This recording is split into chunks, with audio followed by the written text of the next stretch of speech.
Mirë se erdhe në botën ku askush nuk është i pafajshëm. Sekrete shqiptare, vendi ku rrëfimet më të thella, më të ndaluara dhe më të pathëna të shqiptarëve marrin zë. Na bëni subscribe për histori të ndryshme.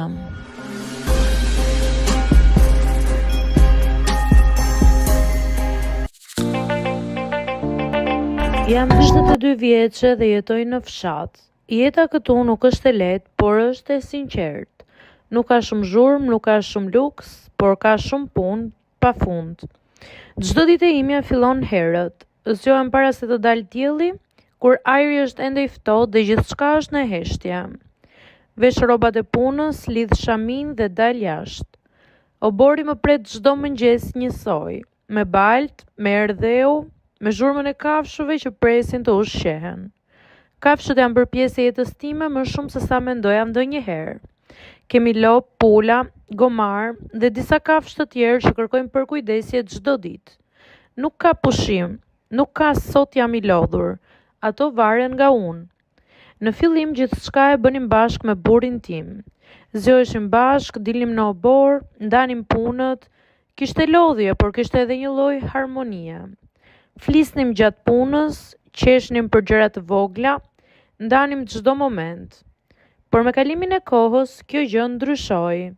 Ai filloi të merrej më shumë me punë jashtë shtëpisë. Dilte herët dhe kthehej vonë. Unë mbeta gjithnjë më shumë e lidhur me fermën.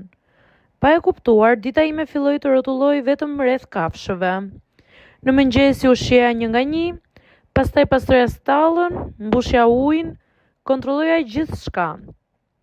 Në mesditë përsëri bëja kontrollin e dytë. Në darkë e njëjta gjë. I flisja shpesh kafshëve, jo sepse prisja përgjigje, por sepse më dukej sikur më dëgjonin. Ishin aty të qeta, pa kërkesa të tepërta, pa ankesa. Nuk më gjykonin, nuk më kërkonin më shumë se sa unë mund t'i jepja. Kjo gjë më qetësonte. Ndërkohë burri im po bëi gjithnjë më i largët. Ai kthehej në shtëpi i lodhur, edhe unë gjithashtu isha e lodhur. Nuk kishim më energji për biseda, për të ndarë ditën, për të qenë si dikur. Bisedat tona u shkurtuan shumë. Pastaj, heshtje. Në fillim nuk e vura shumë re. Mendova që është një fazë. Jeta e fshatit është e tillë. Lodhja bën të vetën. Por dita ditës heshtja u bë më e madhe. Nuk dilnim më bashk, nuk pinim më kafe, nuk qeshnim për gjëra të vogla, secili ishte në botën e vet. Unë në obor, ai diku larg edhe kur ishte pranë. Një pasdite ndërsa po qëndroja te kafshët, më gjatë se zakonisht, ai doli dhe më pa për disa sekonda pa folur.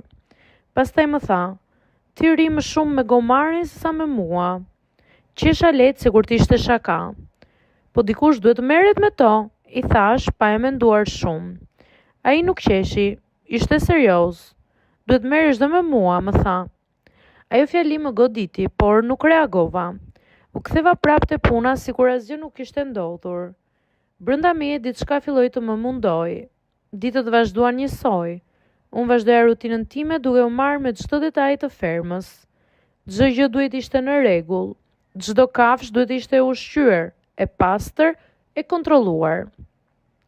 Ndërkohë marrëdhënia ime po lihej pas dore. Një mbrëmje u futa në shtëpi më herët se zakonisht.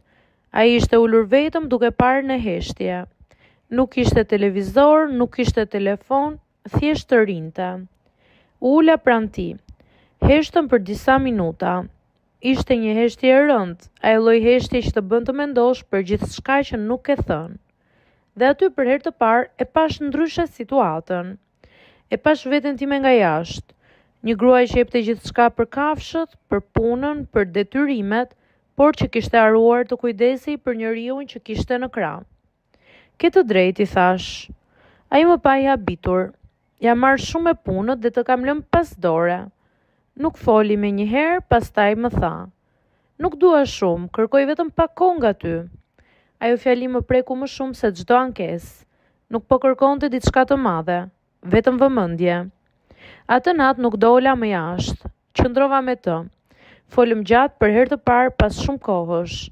Për gjëra të vogla, për gjëra të mëdha, për atë që kishim qenë dhe për atë që po bëheshim. Nuk ishte e lehtë. por ishte e sinqert. Që nga ajo ditë nuk ndryshoi gjithçka me njëherë. Fillova të ndryshoj diçka të vogël çdo ditë. Lash punën më herët, u ula për të pirë kafe me të, e dëgjoja. Kuptova diçka të rëndësishme. Jeta në fshat është e vështirë, patjetër, por më vështirë është të humbasësh njeriu që ke në krah, pa e kuptuar. Dhe ndonjëherë duhet të ndalesh mes gjithë atij kaosi dhe lodhjeje për të kujtuar pse po e bën të gjithën këtë. Jo gjithçka që kërkon kujdes është më e rëndësishme se dashuria. Dashuria ka nevojë për kohë, për vëmendje, për prani, jo vetëm për sakrificën tënde. Mirë se erdhe në botën ku askush nuk është i pafajshëm. Sekrete shqiptare, vendi ku rrëfimet më të thella, më të ndaluara dhe më të pathëna të shqiptarëve marrin zë.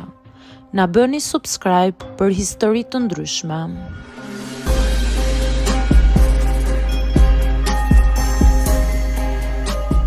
Jam 22 vjeçe dhe jetoj në fshat. Jeta këtu nuk është e lehtë, por është e sinqert. Nuk ka shumë zhurmë, nuk ka shumë luks, por ka shumë punë pafund. Çdo ditë e imja fillon herët. Zgjohem para se të dalë dielli, kur ajri është ende i ftohtë dhe gjithçka është në heshtje. Vesh rrobat e punës, lidh shamin dhe dal jashtë. Obori më pret çdo mëngjes njësoj, me baltë, me erdheu, me zhurmën e kafshëve që presin të ushqehen. Kafshët janë bërë pjesë e jetës time më shumë se sa mendoja ndonjëherë. Kemi lop, pula, gomar dhe disa kafshë të tjerë që kërkojnë përkujdesje çdo ditë. Nuk ka pushim, nuk ka sot jam i lodhur, ato varen nga unë. Në fillim gjithçka e bënim bashkë me burrin tim. Zgjoheshim bashkë, dilnim në obor, ndanim punët, kishte lodhje, por kishte edhe një lloj harmonie. Flisnim gjatë punës, qeshnim për gjëra të vogla, ndanim çdo moment. Por me kalimin e kohës, kjo gjë ndryshoi. Ai filloi të merrej më shumë me punë jashtë shtëpisë. Dilte herët dhe kthehej vonë. Unë mbeta gjithnjë e më shumë e lidhur me fermën. Pa e kuptuar, dita ime filloi të rrotulloj vetëm rreth kafshëve. Në mëngjes u shjeja një nga një, pastaj pastroja stallën, mbushja ujin, kontrolloja gjithçka. Në mesditë përsëri bëja kontrollin e dytë. Në darkë e njëjta gjë. I flisja shpesh kafshëve, jo sepse prisja përgjigje, por sepse më dukej sikur më dëgjonin. Ishin aty të qeta, pa kërkesa të tepërta, pa ankesa. Nuk më gjykonin, nuk më kërkonin më shumë se sa unë mund t'i jepja. Kjo gjë më qetëson.